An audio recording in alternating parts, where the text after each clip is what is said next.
Seolah-olah IQ itu adalah salah satu-satunya yang mengindikasikan kalau lu cerdas gitu. Kalau lu bisa mau melakukan apa aja gitu. Kayak sekarang kan banyak tahu kayak di media sosial kali ya kayak dasar IQ rendah atau ya inilah akibat dari warga IQ rendah atau kayak jadinya tuh orang-orang menganggap IQ itu jadi sebuah ejekan gitu ya nggak sih? Iya. Padahal sebenarnya IQ manusia itu alat ukurnya berbeda dengan IQ simpanse gitu. Berarti nggak bisa disamakan ya mas? Nggak bisa disamakan bahwa IQ manusia ternyata walaupun IQ manusia itu rendah 7,8 itu dia punya komunikasi yang kompleks. Pasti emang bisa gitu misalnya.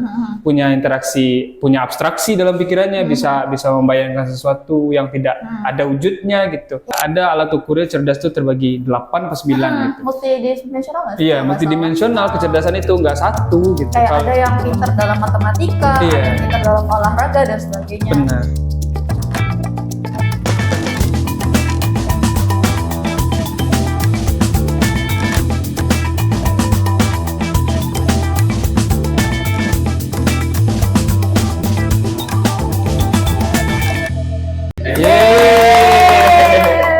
Balik lagi ternyata. Halo guys, balik lagi di Duduk Cerita, podcast psikologi dengan vibes tongkrongan ya. Nah, kita ini terinspirasi dari istilah apa? Duduk perkara. Duduk perkara. Ibaratnya kalau duduk perkara di hukumnya, kita versi psikologinya. Ya, duduk cerita ya. Karena kita punya tujuan nih, yaitu memperbaiki awareness mental health di masyarakat. Gitu. Balik lagi bersama gua Gibran, gua Fitri, enjoy the podcast. Ini fenomena ini udah dari dulu ya, dari gua sekolah SD mungkin orang. Cuman kalau sekarang masif dilihat orang gara-gara ada sosmed gitu. Soal EQ. Wah, IQ. Ya, EQ, fenomena EQ. Kan kemarin sempat rame tuh EQ kita setara simpanse. Agak nyesek ya. Masyarakat Indonesia rata-rata EQ-nya setara simpanse katanya. 70 berarti simpanse itu.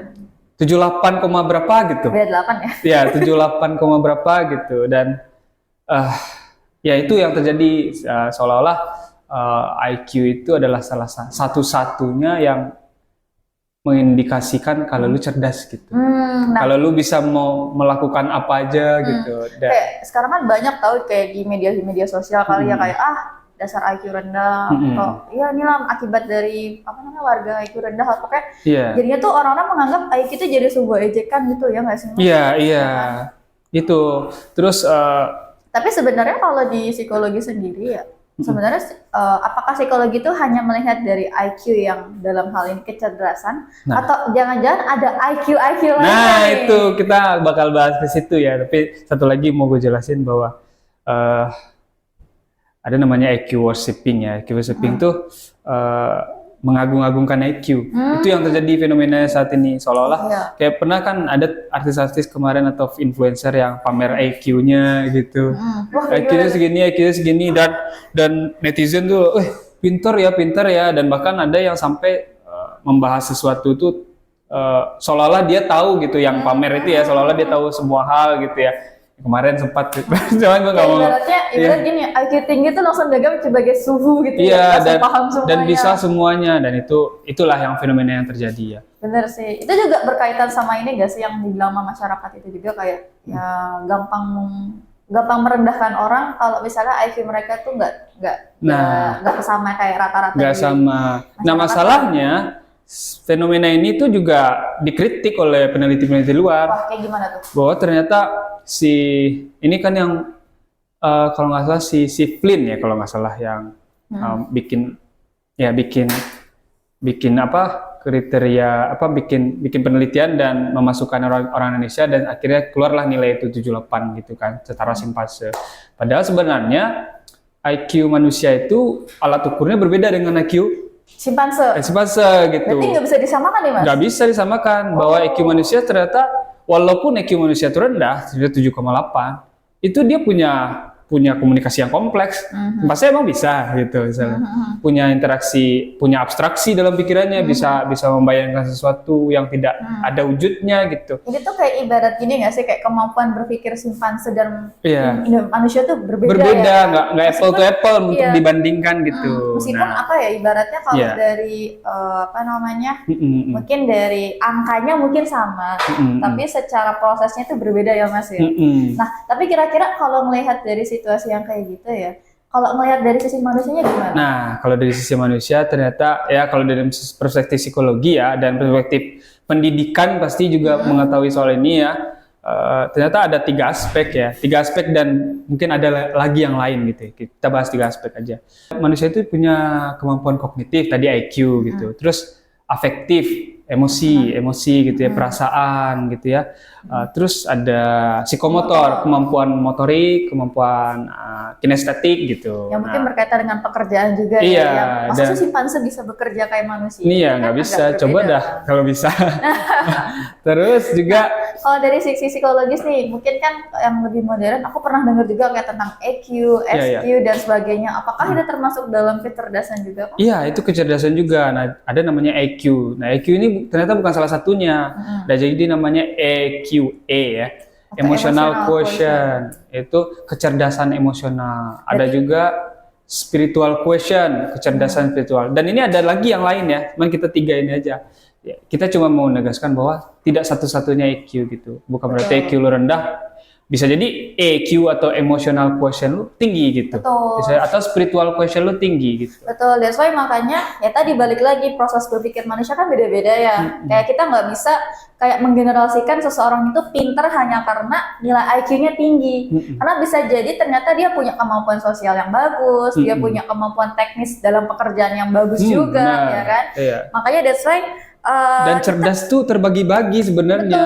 Bahkan ada alat ukurnya cerdas tuh terbagi 8 atau 9 gitu. Multidimensional nggak sih? Iya, multidimensional kecerdasan itu nggak satu gitu. Kayak ada yang pintar dalam matematika, ada yang pintar dalam olahraga dan sebagainya. Benar. That's why makanya kita coba nyorotin nih isu tentang IQ worshipping itu sebenarnya bagus nggak sih di masyarakat?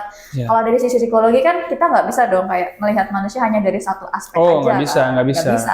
Manusia itu punya variasi yang unik banget nggak sih? Unik dari banget. Kepribadian mereka, dari cara berpikir mereka, yang itu membuat mereka jadi lebih unik. Ya kayak misalnya nih, Fitri sebagai HR, kecerdasan apa aja yang dibutuhkan? Ditanya. Ya, bisa jadi seperti itu kan berbeda ya dengan kecerdasan yang dibutuhkan untuk nggak IQ doang kan? Nggak mungkin IQ doang, pasti ada banyak banget kompetensi atau mungkin kecerdasan lainnya yang dibutuhkan. That's why makanya IQ worshipping ini ya nggak terlalu ibaratnya ya. Ya hentikan debat seperti itu, nggak penting gitu ya. Jangan malah gitu loh ibaratnya kan. Nah, tips triknya gimana nih Mas untuk menghindari kayak hal-hal kayak gitu tuh?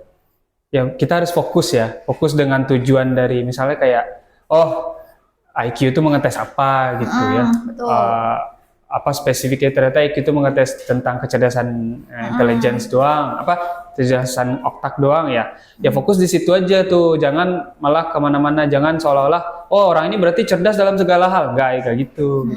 Betul. Nah yang kedua kita bisa kalau pengen benar-benar valid, benar-benar akurat apa hasil tes IQ kita atau orang lain itu, ya mending ikuti asesmen yang diselenggarakan oleh psikolog. Benar. Gitu. Nah itu memang tervalidasi gitu dan kamu bisa mempertanggungjawabkan hasilnya. Tapi lagi-lagi ya bukan untuk mengeneralisasi hasil itu seolah-olah kamu cerdas dalam segala hal gitu, bukan. Tapi untuk mengetahui dirimu, kamu cerdasnya di sini ternyata di sini keunggulanmu di sini. Sehingga itu bisa jadi suatu pengembangan diri. Ya. Jadi penerimaan diri juga. Ibaratnya teman-teman jadi tahu nih kira-kira ternyata aku punya kemampuan seperti ini, aku bisa membuat tujuan seperti apa, target bagaimana. Benar. Soalnya kan kalau ikut asesmen di lembaga tertentu yang secara profesional ya, yang sudah bisa bertanggung jawab, mereka pasti ada sesi konsultasi gitu loh untuk menjelaskan kira-kira apa nih pengembangan lebih lanjut dari mungkin kecerdasannya teman-teman. Mas. Terus yang terakhir apa nih? Terus kita bisa, tadi tuh yang kamu jelasin itu tentang mengevaluasi hasil tadi itu. Karena mengevaluasi hasil itu bisa mengejar ketertinggalan atau meningkatkan yang sudah baik. Betul.